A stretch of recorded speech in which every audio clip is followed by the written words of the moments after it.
एक फरिश्ता यह भी। मैं कई दिनों से बेरोजगार था। एक एक रुपए की कीमत जैसे करोड़ों लग रही थी। इस उठापटक में था कि कहीं नौकरी लग जाए। आज एक इंटरव्यू था, पर दूसरे शहर जाने के लिए जेब में सिर्फ 10 रुपए थे। मुझे कम से कम 200 रुपयों की जरूरत थी। अपने इकलौते इंटरव्यू वाले कपड़े रात में धो, पड़ोसी की प्रेस मांग के तैयार कर पहन, अपनी योग्यताओं की मोटी फाइल बगल में दबाकर 2 बिस्कुट खा के निकला। लिफ्ट ले, पैदल जैसे तैसे चिलचिलाती धूप में तरबतर।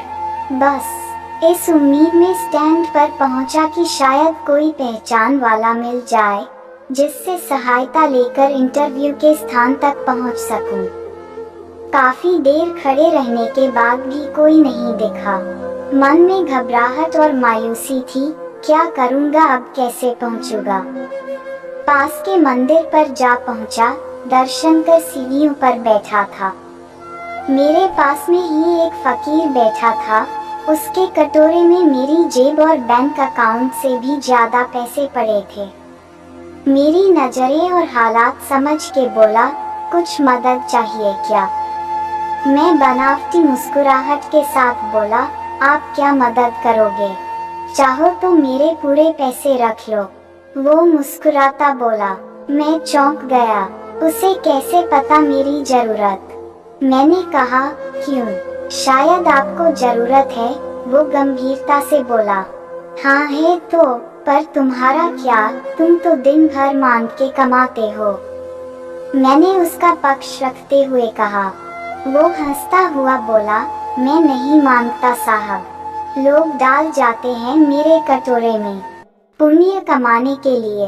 मैं तो फकीर हूँ, मुझे इनका कोई मोह नहीं। मुझे सिर्फ भूख लगती है, वो भी एक टाइम, और कुछ दवाइयाँ, बस। मैं तो खुद ये सारे पैसे मंदिर की पेटी में डाल देता हूँ। वो सहज था कहते कहते। मैंने हैरानी से पूछा, फिर यहाँ बैठते क्यों हो? जरूरतमंदों की मदद करने, कहते हुए वो मंद मंद मुस्कुरा रहा था। मैं उसका मुंह देखता रह गया। उसने 200 रुपये मेरे हाथ पर रख दिए और बोला, जब हो तब लौटा देना। मैं उसका शुक्रिया जताता हुआ वहां से अपने गंतव्य तक पहुंचा। मेरा इंटरव्यू हुआ और सिलेक्शन भी। मैं खुशी खुशी वापस आया। सोचा उस फकीर को धन्यवाद दे दूं। मैं मंदिर पहुंचा।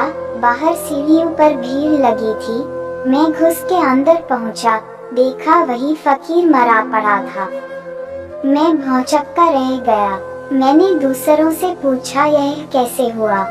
पता चला वो किसी बीमारी से परेशान था, सिर्फ दवाइयों पर जिंदा था। आज उसके पास दवाइयाँ नहीं थी और न उन्हें खरीदने के पैसे।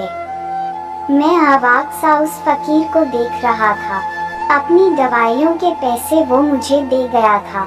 जिन पैसों पे उसकी जिंदगी का दारोमदार था, उन पैसों से मेरी जिंदगी बना दी थी। भीड़ में से कोई बोला, अच्छा हुआ मर गया। ये भिखारी भी साले बोझ होते हैं, कोई काम के नहीं। मेरी आंखें डगमगा आई। वो भिखारी कहाँ था? वो तो मेरे लिए भगवान ही था। नेकी का फरिश्ता, मेरा भगवान।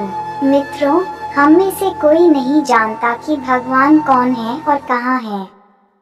किसने देखा है भगवान को? बस इसी तरह मिल जाते हैं।